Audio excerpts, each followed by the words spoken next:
Салам достор, көңүлүңүздөрдү дүйнөнүн көңүл борборунда турган Израиль менен Ирандын ортосундагы чатакка бурмакчыбыз. Бүгүнкү күндө Израиль мамлекети Ирандагы атомдук байытуучу лабораториялар бар деген шылтоо менен Ирандын бир канча шаарларын бомбалоосун улантууда.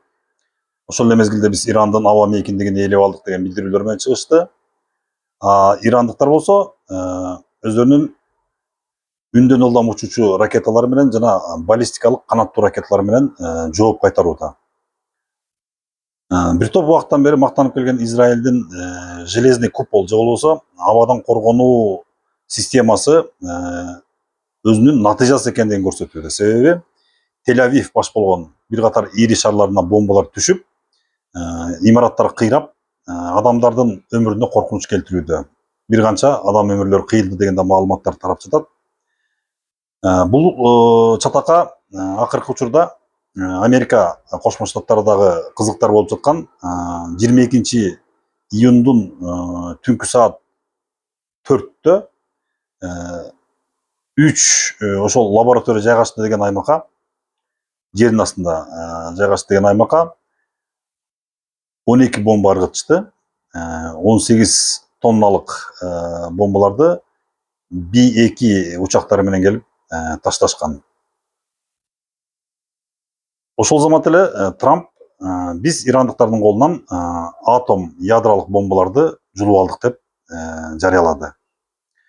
Бирок расмий Иран бул маалыматтарды төгүнгө чыгарды, себеби ал объектилерде байытуучу цехтердин бардыгы андан бир аз убакыт мурдараак башка жактарга көчүрүлүп кеткендигин билдирди.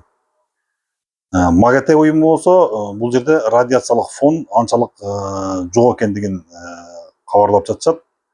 Демек, ядролук байытуучу система доого учураган жок окшойт.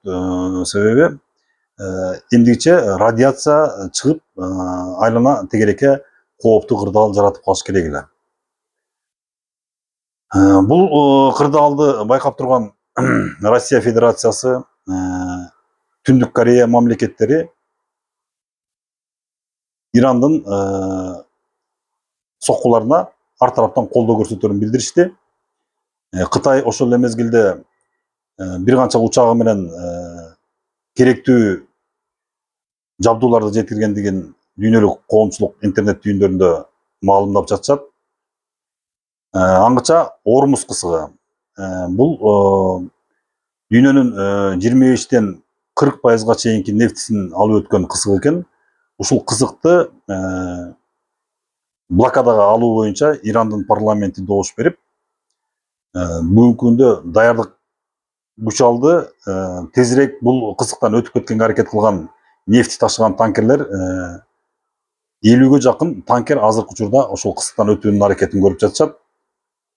Йемендик хуситтер дагы бул кырдаалда жөн туруп калбасын билдиришип, Иран тарапка болушаарын билдиришип, ракеталык аткылоолор менен жооп бере тургандыктарын жарыялашты.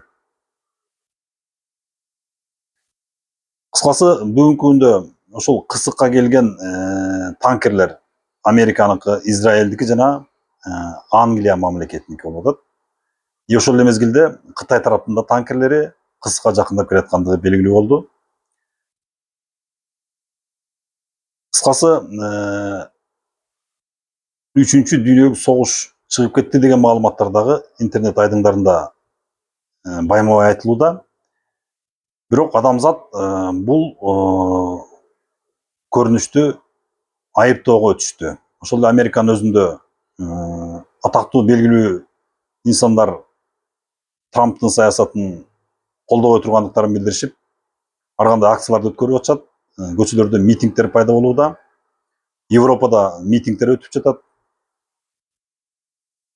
Ал эми Иран тарап болсо, Америка силер баарын баштадыңар согушту. Биз болсо аягына чекит коебуз деп камданышууда. Дүйнөлүк жаңылыктар менен мындан ары деле тааныштыра бермекчибиз. Көңүл бурганыңыздарга чоң рахмат.